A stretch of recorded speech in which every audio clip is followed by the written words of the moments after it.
The Colombians are next up.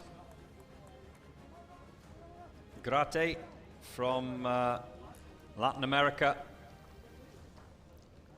And you can see them holding those, they're called trolleys, that little wheeled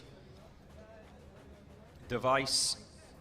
You do not want to lose that in today's challenges. Vital at the beginning, it's vital at the end. There you can see it has, it's a little pulley.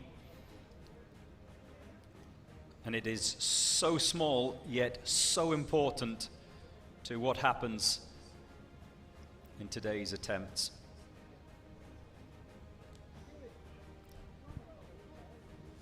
I saw a few of these early starter teams before we got proceedings underway today, warming up almost like professional athletes, stretching.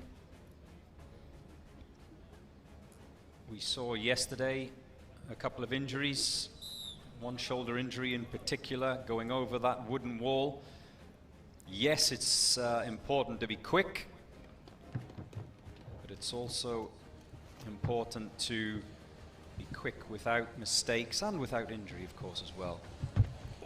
Oh, just narrowly squeezing onto that platform. It's difficult to see, but there are two raised platforms at either end of the zip line.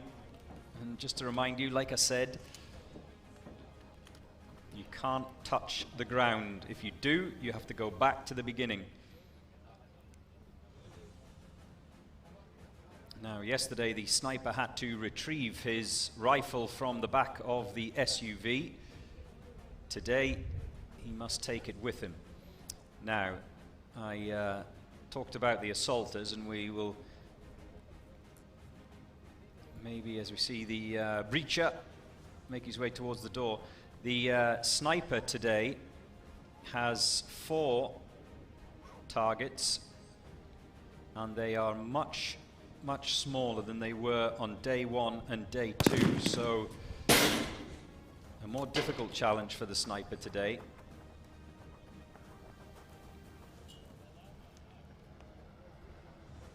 His first shot is the signal that the assault team can go, and I would say the sniper is even further away than he has been on day 1 and day 2.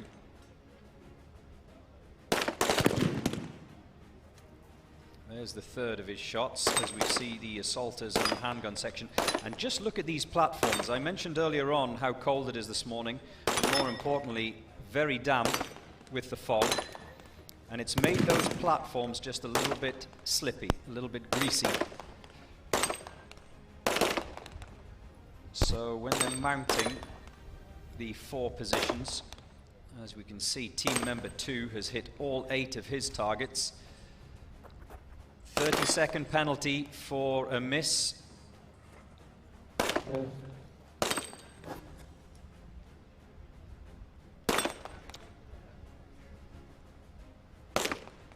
Same targets as yesterday. It has to either fall flat or be knocked off those red poles. And because it requires that tire, that 120 kilo tire, which we'll see shortly, because it's so heavy and it requires 3 people, whoever finishes first, as you can see behind there, has to wait for another, at least 2 other team members. And now he makes his way. Oh, that tire almost dropped. Remember, if the tire is dropped, it's classed as a violation.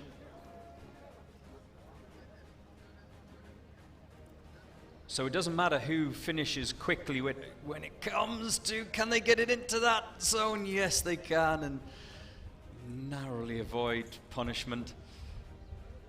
The sniper has already made his way back, so the 4 assault team members can now make their way over the wooden wall.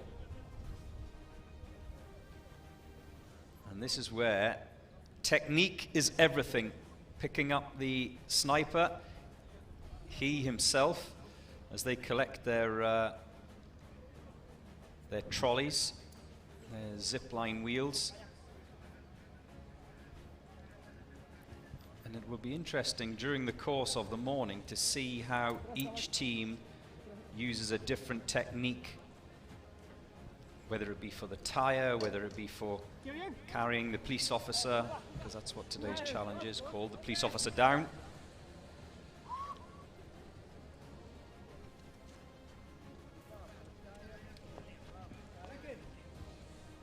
One of the other things is we see the sniper make his way across that zip line, and they all head towards the finish, being urged on, yalla, and crossing the finish line again. I think, as we have seen in the first two teams, 4 minutes 37.23 for the Colombians here at the UAE SWAT Challenge Day 3. Breaking that 4-minute mark is the benchmark this morning. It's the final shot to come alive and reach the top. It's the UAE SWAT Challenge, hosted by Traba Police. This is an emergency. Don't